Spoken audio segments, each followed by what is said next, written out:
بطور army chief آپ سے آخری بار خطاب کر رہا ہوں۔ جیسے کہ آپ جانتے ہوں گے کہ عنقریب میں اپنی 44 سالہ ملٹری سروس سے ریٹائر ہو رہا ہوں۔ اس دفعہ یوم شہداء سیلاب کی وجہ سے کچھ دیر سے منعقد ہوا، جس کے لیے میں آپ سے معذرت چاہتا ہوں۔ معزز حاضرین، سب سے پہلے میں شہدائے پاکستان کی عظمت کو سلام پیش کرتا ہوں، جو کہ ہمارا فخر ہیں۔ ان کے ساتھ ساتھ ان کے لواحقین کے حوصلے اور صبر و استقامت کو بھی داد دیتا ہوں، اور ان کو یقین دلاتا ہوں کہ فوج کبھی ان کو تنہا نہیں چھوڑے گی اور ان کی تمام دنیاوی ضروریات پوری کرنے کی بھرپور کوشش کرے گی۔ آرمی کمان کے 6 سالہ مدت میں ہزاروں شہداء کے گھروں پہ تعزیت کے لیے گیا، اور آفرین ہے کہ میں نے ہمیشہ ان کے حوصلوں کو بلند پایا، جس نے میرے حوصلے کو بھی تقویت بخشی۔ میں آپ سب کو یقین دلاتا ہوں کہ ہم آپ کی قربانیوں کا صلہ تو نہیں دے سکتے، لیکن آپ کے پیاروں کی قربانیاں رائے گاں نہیں ہونے دیں گے اور آپ کی ہر طرح سے مدد کریں گے۔ معزز حاضرین، پاکستان فوج کے عظیم سپاہی زمانہ جنگ ہو یا امن، LOC ہو یا فاٹا، بلوچستان کے سنگلاق پہاڑ ہوں یا سیچن کی برف پوش چوٹیاں، ہر وقت جان ہتھیلی پر رکھ کے مادر وطن کے دفاع پر مامور رہتے ہیں، اور مجھے فخر ہے کہ میں 6 سال اس عظیم فوج کا سپہ سالار رہا ہوں، اور میں دعا کرتا ہوں کہ آنے والے وقت میں بھی یہ فوج اسی طریقے سے کامیابی کے جھنڈے گاڑے گی۔ معزز حاضرین، فوج کا بنیادی کام ملک کی جغرافیائی سرحدوں کی حفاظت ہے، لیکن پاک فوج ہمیشہ اپنی استعداد سے بڑھ کر قوم کی خدمت میں مصروف رہتی ہے۔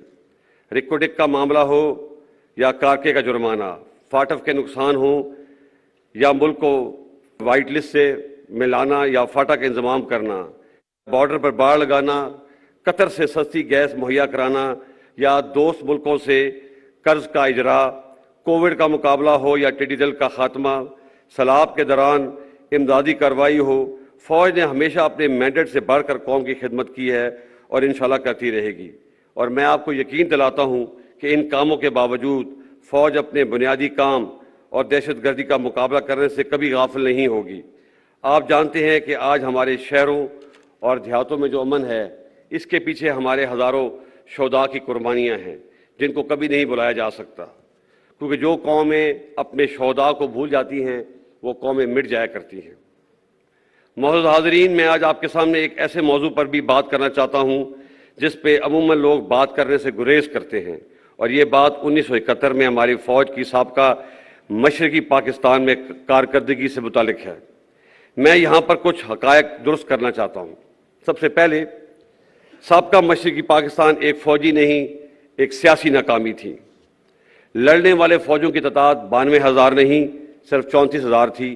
باقی لوگ مختلف گورنمنٹ کے ڈپارٹمنٹس میں تھے، اور ان 34,000 لوگوں کا مقابلہ 2.5 lakh Indian army, 2 lakh trained Mukti Bahini. Against these heavy odds ہماری فوج بہت بہادری سے لڑی اور بے مثال قربانیاں پیش کیں، جس کا اعتراف خود Indian army chief field marshal Manekshaw نے بھی کیا ہے۔ ان بہادر غازیوں اور شہیدوں کی قربانیوں کا آج تک قوم نے اعتراف نہیں کیا، جو کہ ایک بہت بڑی زیادتی ہے۔ میں آج اس موقع کا فائدہ اٹھاتے ہوئے ان تمام غازیوں اور شہیدوں کو خراج تحسین پیش کرتا ہوں اور پیش کرتا رہوں گا۔ وہ ہمارے ہیرو ہیں اور قوم کو ان پہ فخر ہونا چاہیے۔ آخر میں کچھ باتیں آج کے سیاسی حالات کے متعلق کرنا چاہوں گا۔ میں کافی سالوں سے اس بات پہ غور کر رہا تھا کہ دنیا میں سب سے زیادہ انسانی حقوق کی پامالی، یعنی کہ ہیومن رائٹس کی وائلیشن ہندوستانی فوج کرتی ہے، مگر ان کے عوام کم و بیش ہی ان کو تنقید کا نشانہ بناتے ہیں۔ اس کے برعکس ہماری فوج جو دن رات قوم کی خدمت میں مصروف رہتی ہے، گائے بگائے تنقید کا نشانہ بنتی ہے۔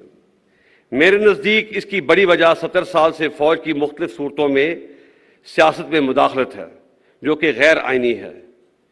اس لیے پچھلے سال فروری میں فوج نے بڑی سوچ و بچار کے بعد فیصلہ کیا کہ آئندہ فوج کسی سیاسی معاملے میں مداخلت نہیں کرے گی۔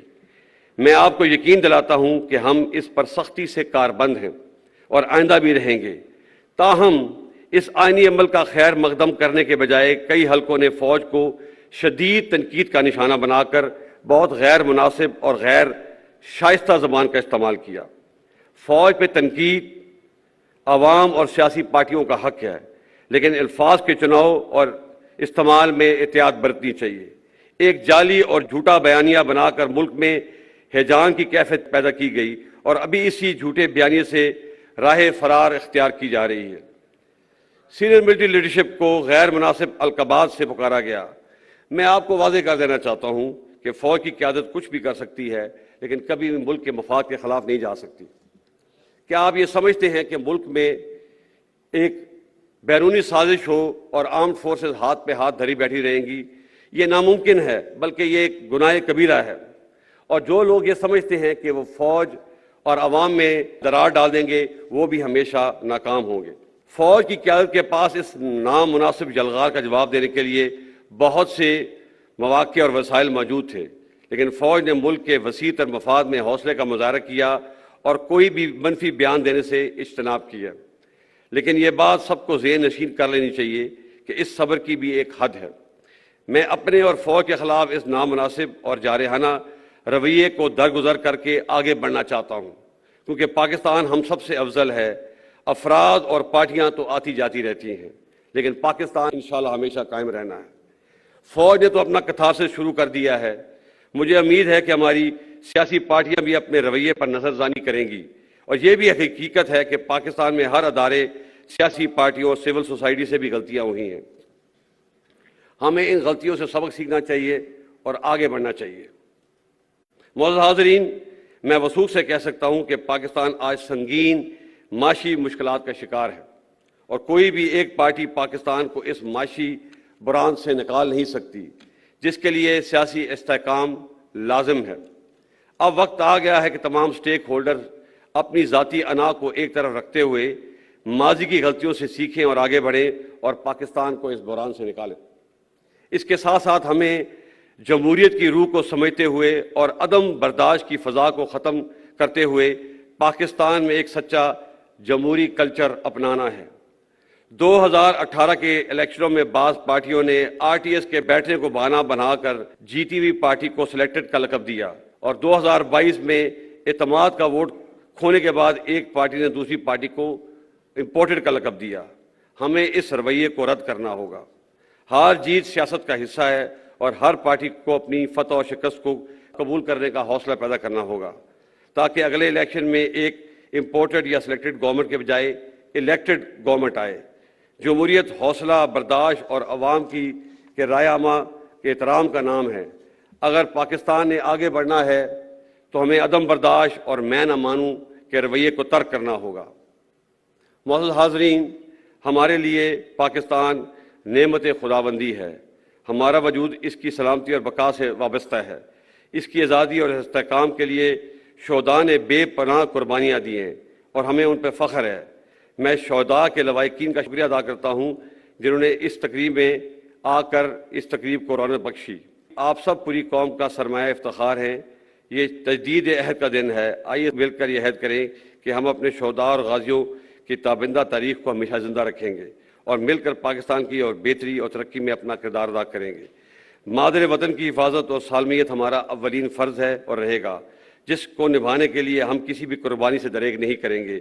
اللہ تعالی ہمارا حامی و ناصر ہو۔ پاک فوج زندہ باد، پاکستان پائندہ باد۔